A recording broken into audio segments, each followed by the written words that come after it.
అదే ఇప్పుడు నేను ఆ బుక్ లో కూడా బైబిల్ నిజంగా దైవ గ్రంథం అయితే అందరికన్నా ముందు నరకానికి పోయేది క్రైస్తవులే, యేసుని దేవుడు చేసినందుకు అని చెప్పి రాశారు.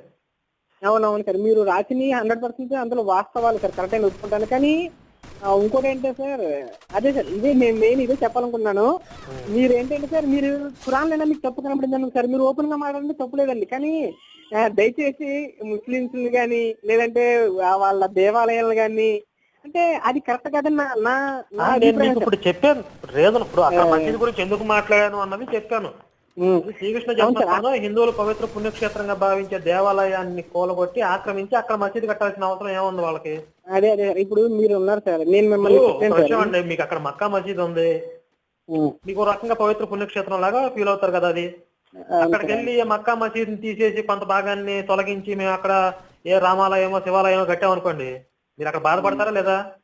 పడతాం సార్, పడతాం. అదే నేను చెప్తున్నా